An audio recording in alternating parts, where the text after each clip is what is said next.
How central to the campaign is both COVID but the prospect of a vaccine? Could be a game changer, right, Kieran? If there is some way, and there's very little time left, but if there were a vaccine rolled out and it was efficacious and it was widely distributed and really just knocked this thing on its head before Election Day, look, that would be nothing short than a political triumph. There's your October surprise right there if you're looking for one. But you know, there's nothing coming out of the public health community at the moment. Indeed, Tony Fauci just last week sort of dashing hopes that a vaccine and that scenario I just rolled out is likely to unfold, perhaps on that timeline, but we shall see.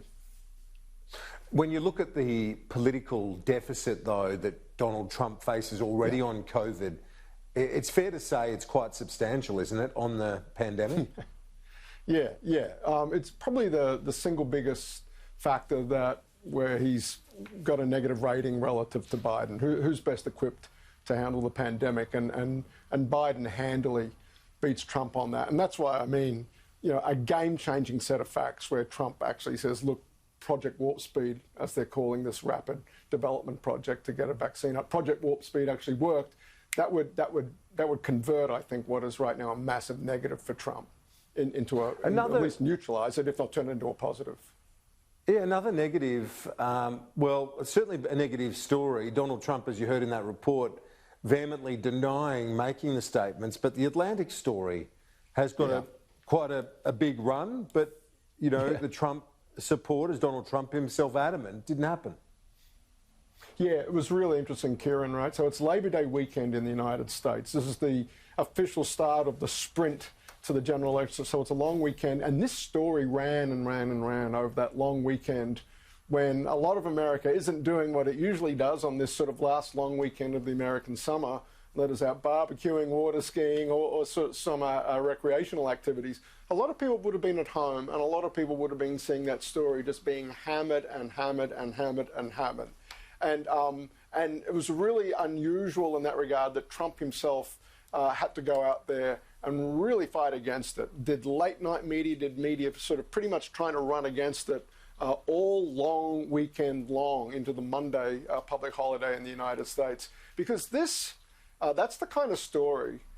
Traditionally, the military is a Republican constituency. The idea that the commander-in-chief might be, or is reported to be, talking that way about people who serve, people who have died for their country, that is a massive, massive political dagger at the base, right? So it puts Trump on the defensive when for so long, and then you look at the last couple of weeks, Donald Trump being Donald Trump, driving the narrative and the agenda in particular of the campaign himself. He was rocked back on his heels by, for once, there was Trump not in control of the agenda for a good 2 or 3 news cycles in the United States, coinciding with, as I said, the official sort of sprint towards the finish line in this campaign. So very, very interesting timing and a very interesting 2 or 3 days of public messaging and competing for what's going to be the top of the agenda. That COVID story coming in, you know, Trump putting that out there, criticising Kamala Harris's remarks, trying to get something else for us to talk about other than Trump's remarks about, or alleged remarks about the military. Because he is a master at dictating what drives the discussion, the agenda, whether you like the tweets, don't like it, love him, loathe him. He dictates largely where the news cycle goes very well. And Kieran, that's what this campaign's all about. We did a fantastic webinar at the Study Centre with Mark Textor of Crosby Textor fame. And Mark reminded us all that campaigning is so often not about changing people's minds about whether you're good for them on a given issue, but how important that issue is. It's the relevance of that issue. And so when you talk about Trump's political gifts, that ability to steer the conversation from X to Y, where Y is an issue that works well for Trump, and we saw that over the last couple of weeks, trying to get, we're not talking about COVID, let's not have a COVID election, let's have a law and order and violence on the streets election. You saw Trump unable to do that these last 72 hours or so, having to defend himself against these anonymous allegations about these incredibly, incredibly disparaging comments, if true, about American veterans. Let's go to where we are with the polling, because last time you and I spoke, we were awaiting for the substantial polling to come back after the conventions. What's your take on where it landed? So a tiny bit of tightening in a few swing states. Not a lot of change in the national picture, Kieran, where Biden is a long way in front. But forget the national polls. It's all about, as we're tracking out at the US Study Center, about 10 or 11, 12 really key states, perhaps 5 of them in particular, where we're seeing a tiny bit of tightening.